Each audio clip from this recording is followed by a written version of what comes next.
And welcome up, everybody. Hey, it's the Shot Doctor with your afternoon update and your early evening predictions.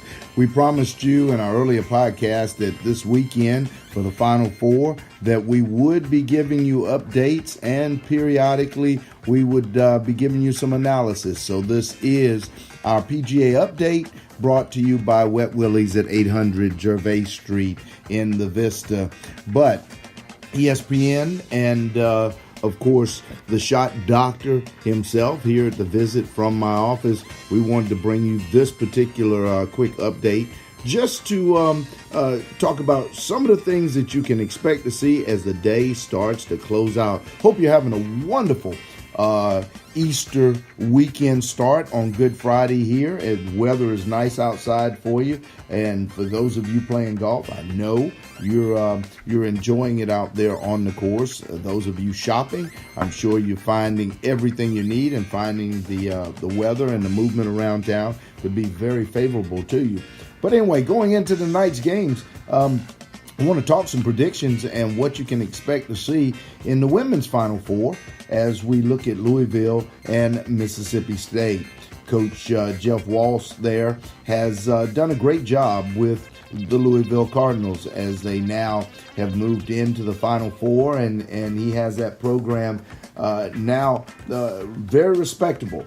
We've seen what they've done in the ACC this year, and 36-2 overall on the season, and with a number one seed.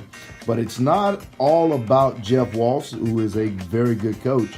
It's also about three players that he has over there: Maisha Allen, Sam or Samantha Furyk, and of course the ACC Player of the Year, Asia Durr. I tell you what, that combo in any given night is going to get you 50, 48, 55. They're going to do something. They are a tough group. They remind us a lot about some of the trios that have been eventual national champions of the past. This group has everything that you could ask for. So expect Louisville to be a tough test for Vic Schaefer and his crew. But Mississippi State, this is their second trip in a row to the Final Four. Last year, of course, they came away with the surprise victory 64-62 against the Yukon Huskies. Well, they don't have to face the Huskies now. They start with Louisville, and I'm here to tell you, they bring to the table their All-American Victoria Vivians, and they bring Morgan Williams to complement her, and they bring about an All-American center in Tierra McGowan, 6'7". You know, this young lady is a double-double machine. In their win over UCLA, she had 23 and 21 in that ball game. But when you start talking about Williams and Vivians and what they will do, I tell you what, this is one heck of a matchup, folks.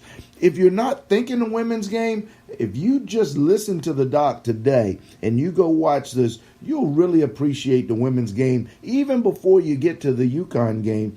Because when we start talking about a matchup of Allen, Furyk, and Durr matching up with Vivians, Williams, and McGowan, that's going to be a good showdown. I'm expecting this to go down to the buzzer. Last possession should be in the hands of the Bulldogs with maybe a 2-point lead. I expect them to get away and sneak away from Walsh's team, even though it could go either way. The Doc's prediction on tonight's game, Mississippi State gets back to the finals with a very close victory, edging out the Louisville Cardinals. And again, with that kind of prediction, a 2 to 3 point game, it could go either way.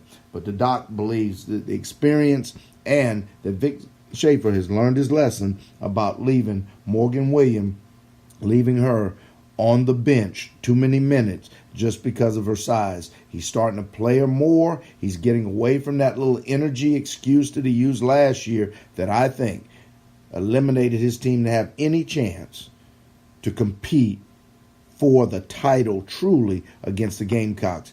They were too strong in the backcourt for him to go, regardless of what he talked about energy. She is tough to stay in front of. Now, you move to the late game at 9 o'clock, and now you've got a really interesting game. I will first go into this saying this.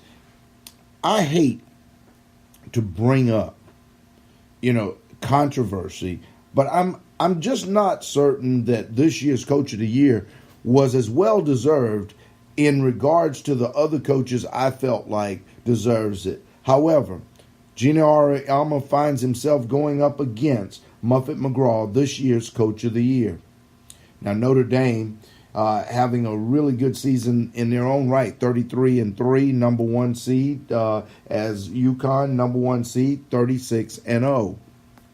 However, I do believe that's one area I've got to address.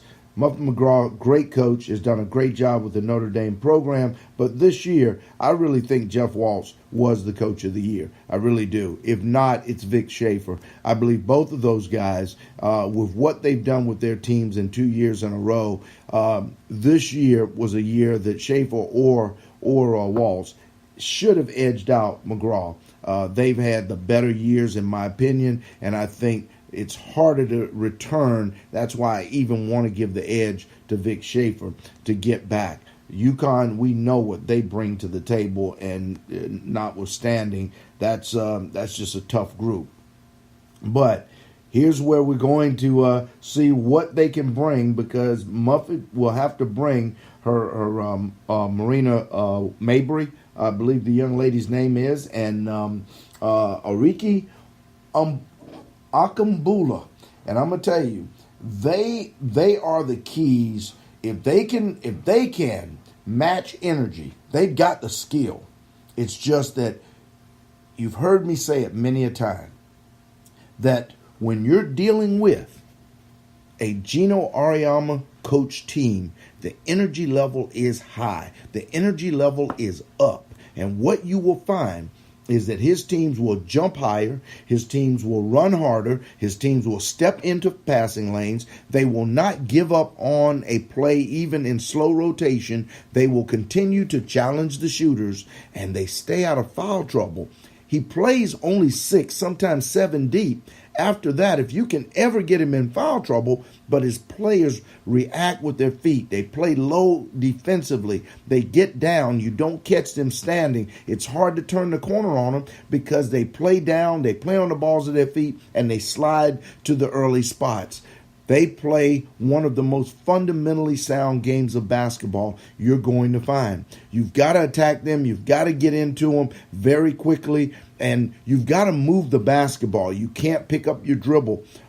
Offensively, guards can't pick it up high. If you do, you're setting yourself up for deflections and steals because they anticipate very quickly those passing lanes. You have to keep their defense moving at all times, and then offensively, you've got to move consistently without the ball. You cannot give them a break defensively to cheat and try and step into passing lanes early. If they do, you've got to vacate when they're playing their man. When they're in their matchup zones, you've got to find the soft spots quickly, and a lot of those entry passes have to be very strong bounce passes. They can't be over the top. They have such great hands, such great vision of the floor, and they oftentimes are so well prepared for what you're going to try and do.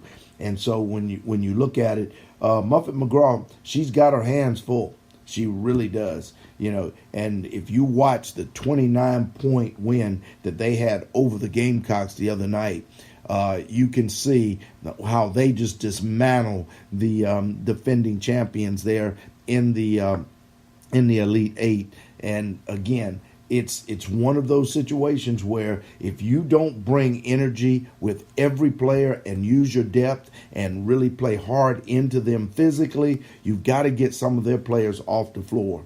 If you do not, Williams, Nurse, Dangerfield, they will just eat you alive.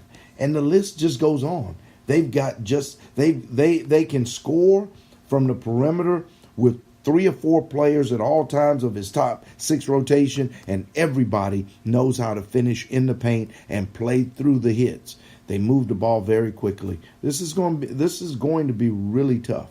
It's going to be a tough matchup for Notre Dame. My prediction is actually a 14 to 15 point victory. I think it's going to be a hard fought ball game. This team averaging winning by a winning margin of about 26, 27 points a game. And I think this year it might even be higher. It might be closer to 30. But I think they will play them closer. But again, I expect this hungry team with this bitter taste in their mouth from last year, hungry to get back, showing it with an undefeated season, destroying everyone in their path. This team is destined to be back in the finals. And the key is, are any of these teams in this tournament prepared to deny them that particular targeted goal? I've like UConn tonight by 14 or 15. I really just don't see a single-digit game here. I expect it to be close in the first quarter, stretch out in the second quarter, take control, and fluctuate between 15, 20 points the remaining second half. That's the Shot Doctor's prediction. That's where I see it going. Down to Houston Open. We've got an interesting matchup going on down there right now, as all the players are just going low. Everybody's low. I mean, you've got 11s, 10s, 9s. It's all the way down. The cut is expected to be a 3. So if you want to see a lot of birdies, you want to see some eagles, try and get on the Golf Channel this afternoon, as they will go live here in about 1 minute. But Bo Hostler is leading at 11 under. He's done for the day. And Sam Ryder and Ricky Fowler. Ricky's still out on the course. Ryder already done for the day. They're at 10 under. And then a host of players at 9, 8, and 7. Phil Mickelson is done for the day at -5 after going only 1 under. Again, not necessarily the best condition to prepare for the Masters, but it is a chance for you to grip it and rip it, as they are playing down in Houston at the Golf Club of Houston. But I will tell you this, the Masters is coming soon, and we'll be updating you and giving you daily updates on the Masters. Tiger returns to Augusta Road. That's right, to the Augusta National. He returns to Washington Road, I should say, at Augusta National. And we'll be following that from the par 3 on Wednesday. We'll be enticing you to check that out on ESPN. 3 o'clock is the start time next Wednesday. And then we'll be giving you live updates on the Masters next week, as we will also all weekend we'll be giving you little brief updates on the Final Four for both the men and the women. We'll talk more in the morning on our radio show, ESPN Radio. It's the Tailgate Show in the morning. Stacey Huff and myself chime in with us at 9 o'clock as we cover all things Final Four and a little NBA, mostly Final Four stuff, though, in the morning. And then throughout the course of the games tomorrow, we will be catching you up on halftime and pregame, halftime, and postgame analysis of the 2 Final Four games. Expect that tonight, as we will give you halftime analysis. We'll give you pregame after our postgame. We'll give you pregame of the late game, and then we'll give you halftime and then postgame analysis. It will be a lot of fun this weekend, folks. You travel safe. Happy Easter to everyone. Hope you're having a wonderful, again, Good Friday afternoon. This update was brought to you by our great friends over at Wet Willies. And stop by 800 Gervais Street. Stop by. Tell them the Shot Doctor sent you. And pick up one of those flavorful daiquiris that they have. They're really spirited daiquiris, too. But anyway, tell Troy and Clarence, the managers there, the Shot Doctor sent you over. We'd love to have you over at their place. We'll have some other invites to a lot of places. Our friends over at Carolina Ale House, they've got more screens and everything. And then Gervais and Vine, don't forget, for some really nice Mediterranean cuisine, you'll want to try them as well. I'm the Shot Doctor, ESPN Radio, a visit to the doctor's office. We're out of here until later tonight.